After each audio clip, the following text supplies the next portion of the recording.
Pemirsa, tim gabungan masih terus berupaya mengumpulkan serpihan pesawat Sriwijaya Air SJ182 yang jatuh di Pulau Laki, Kepulauan Seribu, Jakarta. Salah satu fokus tim gabungan kini mencari korban.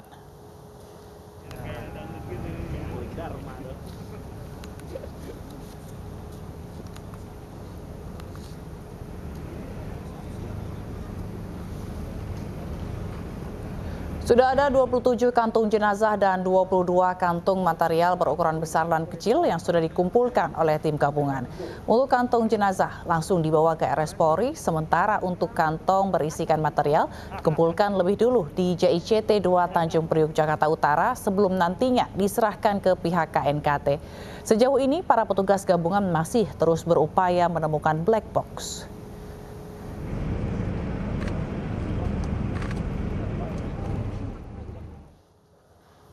Hari ketiga aktivitas pencarian pesawat Sriwijaya Air SJ182 di sejumlah tim gabungan masih bersiaga di posko siaga bencana Pelabuhan Pulau Lancang, Kepulauan Seribu. Selain menjadi pos logistik, Pulau Lancang juga menjadi lokasi koordinasi tim gabungan.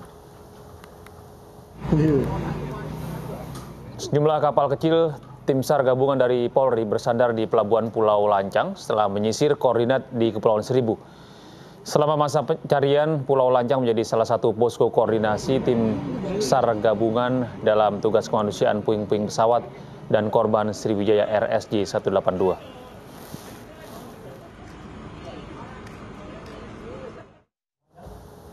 Pemirsa, hari ketiga jatuhnya pesawat Sriwijaya Air SJ182, sejumlah bagian tubuh korban jatuhnya pesawat terus ditemukan petugas. Selain bagian tubuh, petugas juga menemukan barang-barang yang diduga milik korban serta sejumlah serpihan pesawat.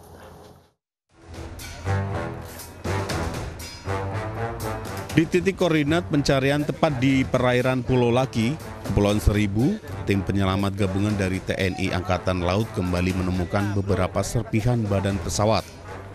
Serpihan-serpihan tersebut diselimuti bagian tubuh manusia yang diduga adalah korban jatuhnya pesawat. Di lokasi yang sama, yakni di kedalaman laut lebih dari 25 meter, tim penyelam juga mendapati beberapa potong baju yang diduga milik penumpang. Penemuan ini kemudian dibawa ke kapal induk untuk selanjutnya dievakuasi ke posko Basarnas di JICT 2.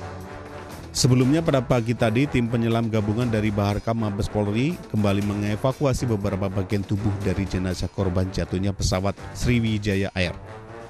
Dari temuan ini diketahui jenazah diduga orang dewasa dan anak-anak. Selain ditemukan bagian tubuh, petugas juga menemukan sejumlah pakaian yang masih utuh di sekitar lokasi. Sementara itu, di dermaga Pulau Lancang, Kepulauan Seribu, petugas gabungan menemukan bagian tubuh manusia yang terdampar. Petugas langsung mengevakuasi temuan dan dibawa menuju ke kapal SAR Wisnu milik Basarnas sebelum selanjutnya dibawa ke posko utama JICT Tanjung Priok. Sementara satu jenazah berhasil diidentifikasi berjenis kelamin laki-laki yang merupakan pramugara pesawat Sriwijaya Air SJ182. Proses penemuan identitas berhasil ditemukan atas pencocokan data antemortem dan postmortem berdasarkan dokumentasi Dukcapil pencocokan sidik jari. Tim dapat mengidentifikasi salah satu korban kecelakaan, yaitu atas nama Oki Bisma. Ya. Ini foto yang bersangkutan. Ini dia. Kita dapat identifikasi, ya, satu korban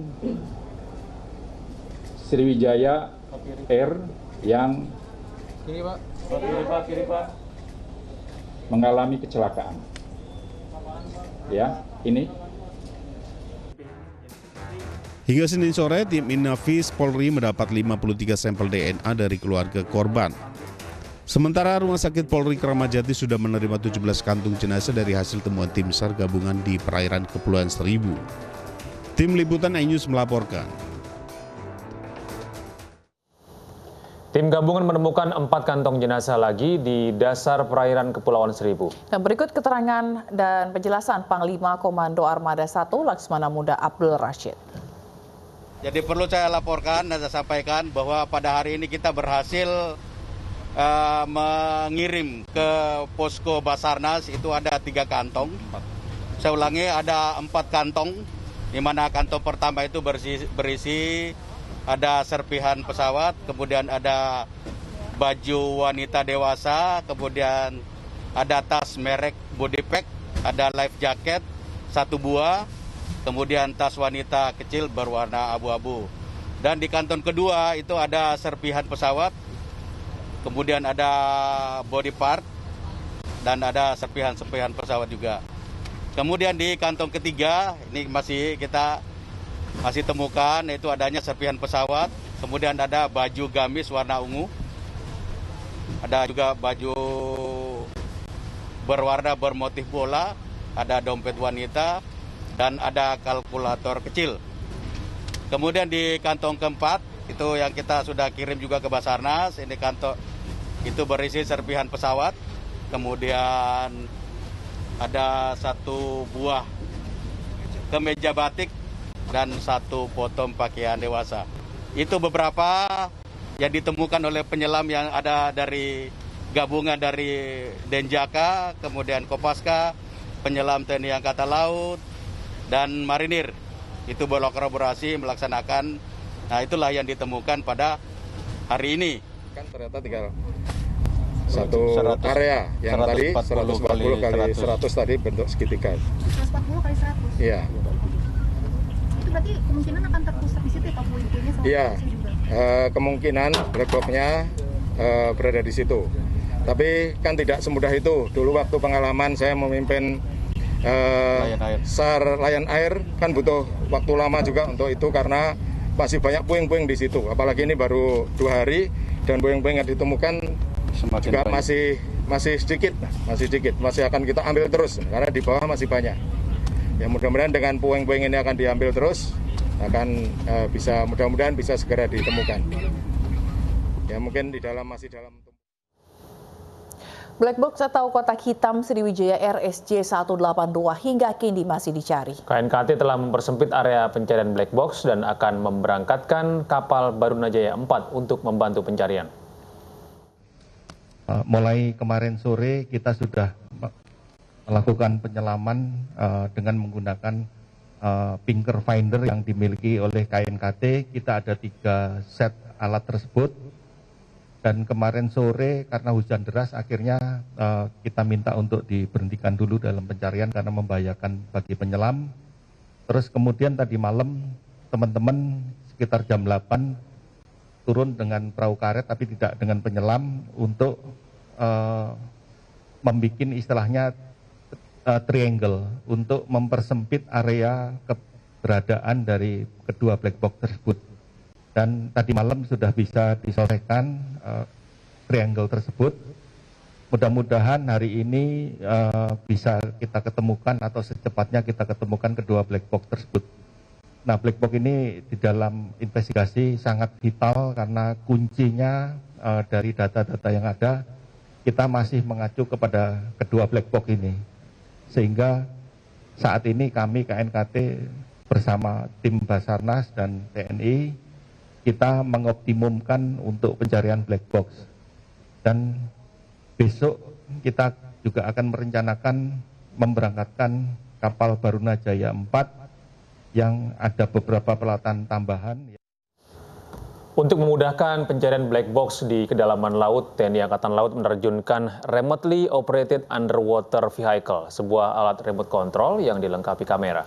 Tim gabungan penyelam TNI Angkatan Laut telah menemukan 2 titik yang diduga merupakan lokasi keberadaan black box pesawat Sriwijaya Air SJ182.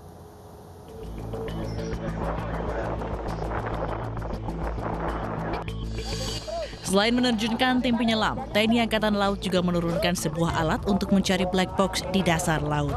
Alat canggih bernama Remotely Operated Underwater Vehicle atau ROV diturunkan di titik koordinat untuk mencari keberadaan black box pesawat Sriwijaya Air SJ182.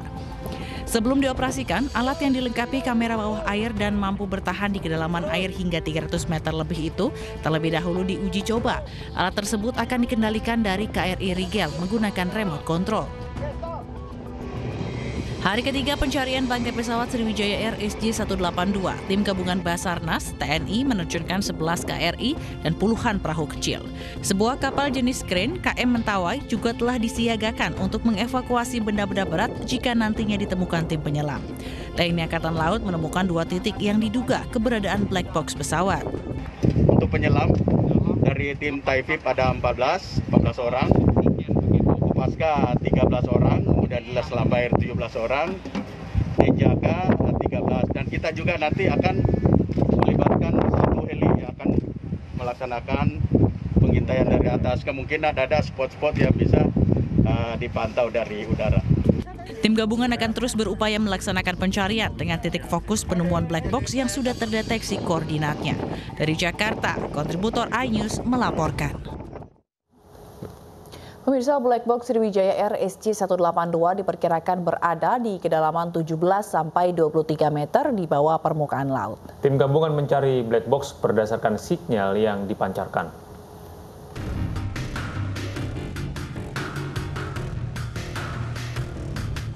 Black box atau kotak hitam Sriwijaya Air SJ182 hingga kini masih terus dicari. Keberadaan black box ditentukan berdasarkan pancaran sinyal yang dikeluarkan alat tersebut.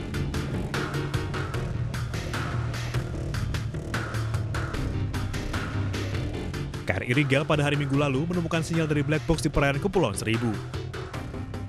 KRI Rigel mendapatkan sinyal sekitar 100 sampai dengan 200 meter dari lokasi dipancarkannya sinyal.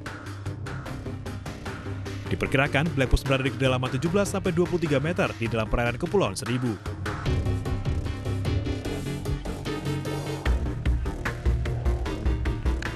Black box atau kotak hitam pesawat umumnya terdapat di bagian belakang pesawat. Terdapat 2 komponen dalam kotak hitam, yaitu Flight Data Recorder atau FDR dan Cockpit Voice Recorder atau CVR. FDR merupakan komponen yang merekam seluruh data teknis pesawat, termasuk ketinggian, kecepatan, dan putaran mesin pesawat. Alat ini memiliki durasi rekam hingga 30 jam. FDR terbuat dari sejumlah komponen tahan api, tahan air, dan tidak mudah rusak. FDR juga memiliki pemancar sinyal untuk memudahkan pencarian bila terjadi kecelakaan. Sementara CVR adalah komponen yang merekam seluruh pembicaraan, baik di kokpit, pembicaraan pramugari, maupun komunikasi pilot dengan ATC. Alat ini memiliki durasi rekam hingga 30 menit. CVR juga tahan api, tahan air, dan tidak mudah rusak. Tim iNews melaporkan. 6 KRI tambahan dikerahkan dalam operasi pencarian black box Sriwijaya SJ182. Sehingga total ada 14 KRI yang beroperasi selama 24 jam. Berikut laporan Yosefina Damari serta juru kamera Randy Lukman dan Firman Syah dari atas KRI Rigel. Operasi SAR Sriwijaya Air SJ182 PKCLC hari ini sudah memasuki hari ketiga. Operasi pencarian sebenarnya dilakukan selama 24 jam, tapi khusus penyelaman hanya dibatasi hingga pukul 19 waktu Indonesia Barat. Hari ini ada 6 KRI tambahan, jadi total ada 14 KRI yang difokuskan untuk mencari black box ataupun kotak hitam, dibantu 160 penyelam, baik itu dari Kopaska, ada dari Dislam Air, ada Taifib, dan juga dari Denjaka. Ini tidak hanya fokus pada black box sebenarnya, tapi juga memperhatikan temuan-temuan lain, baik itu serpihan pesawat dan juga korban itu sendiri. Metode pencarian yang digunakan juga masih sama dengan 2 hari terakhir, yakni pencarian melalui udara dibantu helikopter, kemudian juga di atas laut dibantu dengan kapal, serta di bawah air. Ini dilakukan secara manual oleh bantuan para penyelam atau juga menggunakan alat deteksi bawah air. ROV tadi sudah diuji coba untuk akan digunakan esok rencananya untuk memaksimalkan pencarian black box. Titiknya pun dipersempit begitu, masih di antara Pulau Lancang dan juga Pulau Laki. Sehingga kita harapkan bersama bahwa black box ini bisa segera ditemukan untuk nantinya bisa mengetahui penyebab kecelakaan dari Sriwijaya Air SJ182 PKCLC. Selain itu, KRI Rigel sendiri untuk evaluasi hari ini dari para penyelam sudah berhasil mendapatkan 4 kantung yang terdiri dari serpihan pesawat dan juga benda-benda yang diduga ini milik korban maskapai Sriwijaya Air SJ182 PKCLC, baik itu pakaian, ada tas, dompet, dan juga tadi ada terlihat kalkulator mini. Barang-barang ini ataupun temuan ini dibawa langsung ke JICT, akan diserahkan masing-masing baik itu ke DVI dan juga ke KNKT untuk nanti diinvestigasi lebih lanjut perkembangan dari kecelakaan PKCLC Sriwijaya Air SJ182. Dari Kepulauan Seribu, Yosefina Damaris, Randy Lukman Firmansyah, iNews melaporkan.